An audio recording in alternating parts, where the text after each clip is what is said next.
Bonjour, bonjour. Hey, salut! Ça va? Oui, toi? Oui. Le fait que tu es une mère célibataire de 2 ados, tu m'avais dit, avant qu'on commence tes entraînements de façon plus intense, tu avais vraiment mis l'emphase sur le fait que tu étais une mère. Donc, tu t'occupais de tes enfants, ce qui est tout à ton honneur. Et là, tu étais rendu à un point de ta vie où eux, pouvaient s'occuper d'eux-mêmes, ce qui te donnait plus de temps pour t'occuper de toi. Tu sais, j'avais envie, mais je pense que j'avais besoin aussi. Je me suis oubliée beaucoup pour que eux autres manquent de rien, que la maison soit entretenue, que les travaux sur la maison soient faits, que les enfants mangent bien, que les enfants soient lavés, les devoirs, les leçons, tu sais. Nommer les trucs qui entourent le fait d'être propriétaire et d'avoir des jeunes enfants. Et en plus d'être propriétaire d'une garderie. Oui, j'ai une garderie à la maison en plus, donc j'ai 6 petits minous qui courent partout à la journée longue. Ne plus avoir mal au dos, être capable de rester debout, statique, mettons, plusieurs heures, sans que le dos crie au secours. Là. Ouais. Ça, pour moi, ça n'avait pas de prix, là. Parce que ça fait longtemps que mon dos, il fait mal. Mais avec ce que tu m'as fait faire dans la dernière année, presque, là, il va bien. Oui. Moi, je suis capable maintenant d'aller faire le tour d'un musée ou d'aller dans un événement X, puis de passer la journée debout. Avant ça, il aurait fallu que je me trouve un endroit où m'asseoir un peu une fois de temps en temps. Ça, les gens ne le voient pas. Ouais. Moi, je le sais, j'ai travaillé fort. À force d'en faire à tous les matins, j'ai appris à accepter que certains matins, mon cerveau, là, il est 5h15, je pèse sur le piton, il vire déjà à 200 000 à l'heure, j'arrive pas à l'arrêter. Mais ça, tu l'acceptes, puis c'est correct. Je l'accepte, puis je le laisse aller, puis je me dis, bon, ben demain matin ou plus tard dans la journée, si j'ai le temps, je vais reprendre le temps. Je m'acharne pas, je me fâche pas. Je dis, bon, mais gars, il veut pas, matin le cerveau. C'est de ne pas se battre. De toute façon, ça ne donnera pas grand-chose de se battre. Les premiers matins où c'est arrivé, puis que j'ai essayé de m'acharner, je m'ai frustrée. Voilà. Fait que je fais d'avance, je commence ma journée super de bonne heure pour être bien, prendre soin de moi. Ouais. Je la commence frustrée. Non.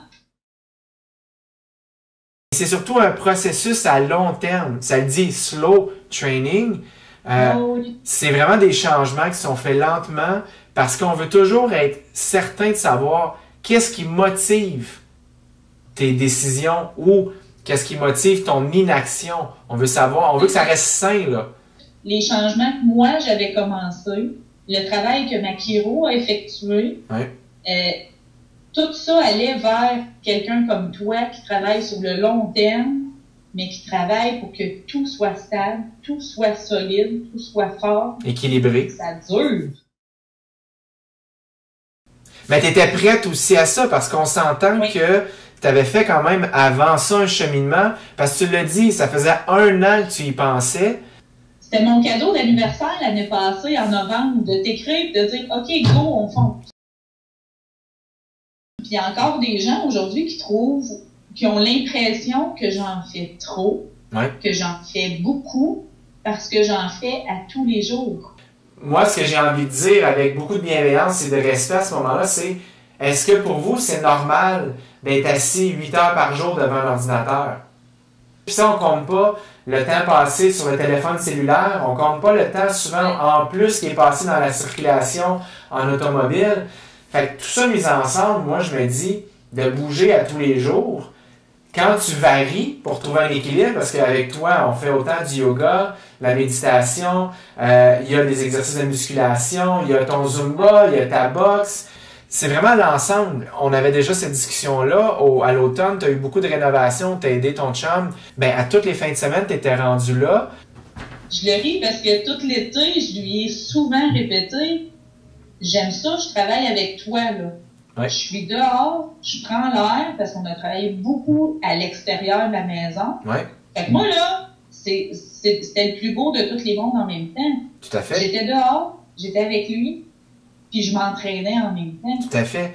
Pour moi, ça, c'est une activité physique qui compte dans l'accumulation de ta semaine d'exercice. C'est pas juste l'entraînement dans la salle de conditionnement physique. C'est devenu une nécessité.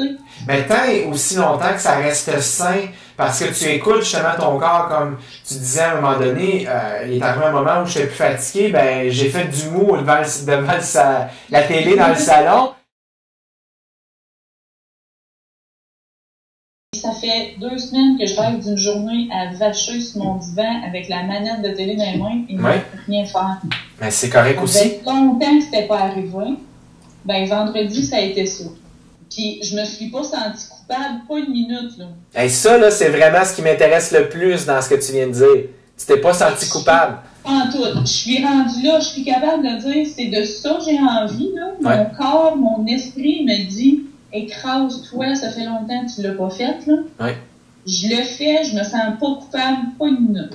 C'est génial, parce que ça veut dire que non seulement tu as développé les réflexes, les outils pour être en mesure de bien lire ton corps, de lire ses besoins, mais aussi d'accepter justement ce qu'il dit. Quand on a commencé à travailler ensemble, on a commencé par remettre mon corps droit, puis à le remettre solide avant de travailler sur l'esthétisme. Exact. On ne pouvait pas travailler sur l'esthétisme en premier. Mon dos ne voulait pas, mes jambes ne voulaient pas. On n'a pas eu le choix de commencer à la base. Tu sais, tu te souviens, j'ai posé beaucoup de questions dans les derniers mois parce que dans ces derniers mois, c'est là que tu as eu une transformation physique beaucoup plus importante, beaucoup plus rapide. Oui. Quand on a stabilisé justement ce qu'on devait faire au niveau de ton dos, au niveau de ta posture, là, tu as pu commencer tes cours de boxe. On a pu vraiment, excuse l'expression, clencher. On a pu t'amener vraiment beaucoup plus loin en termes de difficulté de mouvement, en termes d'intensité, en termes de volume. Ça a fait en sorte que tes changements ont été beaucoup plus rapides dans les derniers 3-4 mois que dans les premiers 6-7 premiers mois. C'est vrai, je le vois plus, mettons, depuis milieu de l'été, mettons. Ouais. Ce que je voyais avant, ben en fait, je le voyais pas, je le sentais. Oui.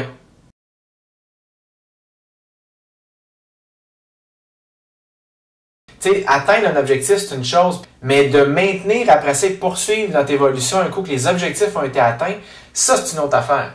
Et celle-là, je la trouve encore plus dure. Oui. Quand l'objectif il est en avant, tu le vois, ça va bien, tu sais où tu t'en vas. Oui. Mais une fois que tu es dessus, pas qu'il n'y a rien en avant, mais je suis là présentement. Je suis rendu au niveau où je voulais me rendre. Je veux garder ça. Oui.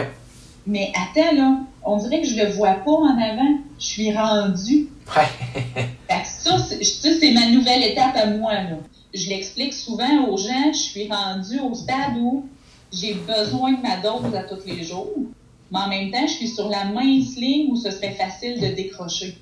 Tu te rappelles-tu, dès le départ, je te posais comme question, c'est quoi ton intention derrière chacune de tes actions? Pourquoi tu fais les choses? Pourquoi tu ne fais pas les choses? Parce que ça va être important, justement, quand tu vas atteindre tes objectifs, de comprendre d'où est-ce que tu es parti. Puis après ça, on va pouvoir se créer des nouveaux objectifs qui vont être suffisamment stimulants pour poursuivre ton évolution.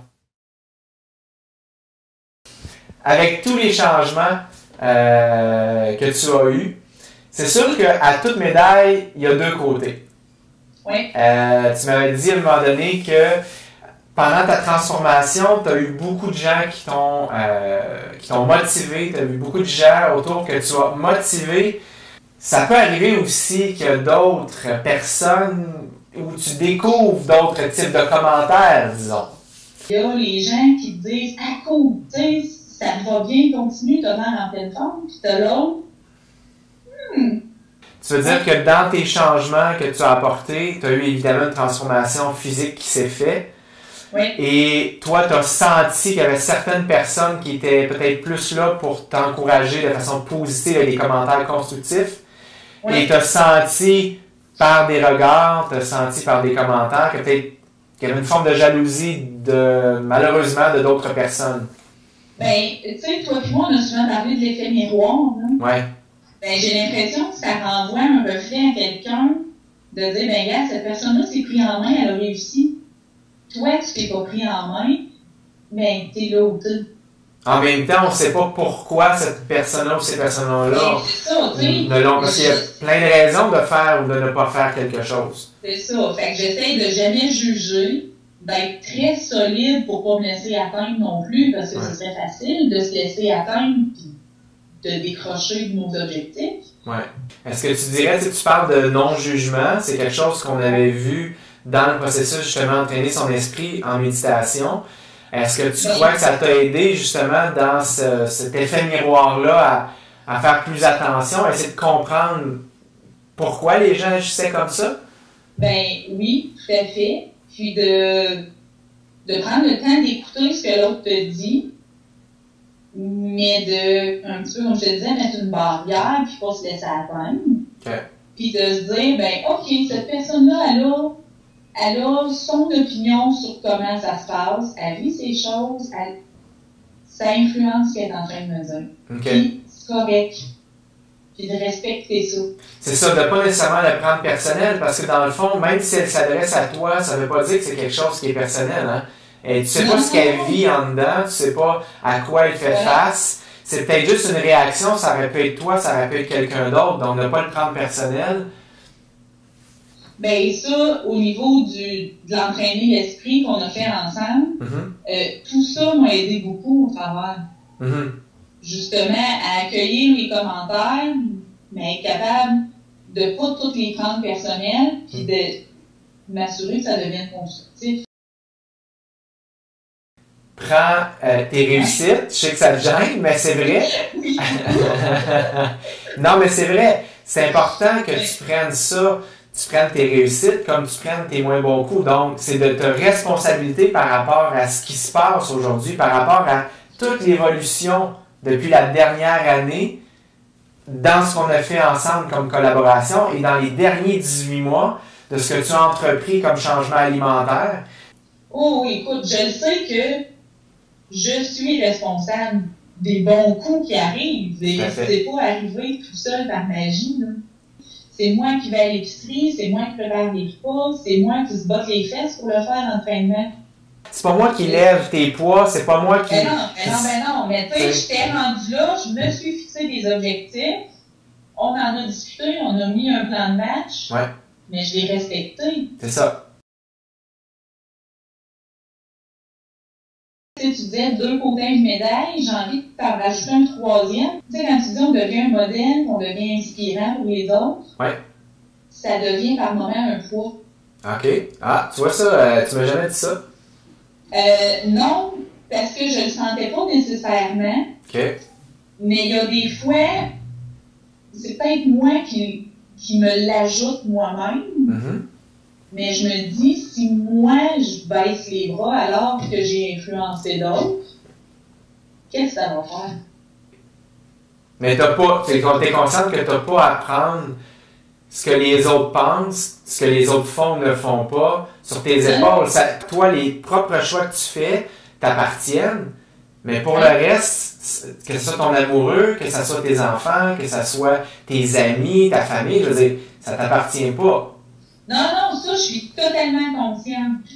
Mais quand tu te rends compte que tu influences des gens, que tu les motives de vers comment toi tu es, comment toi tu te comportes, ben moi, on dirait que ça me rajoute une espèce de, je dirais pas de poids, mais une espèce de responsabilité.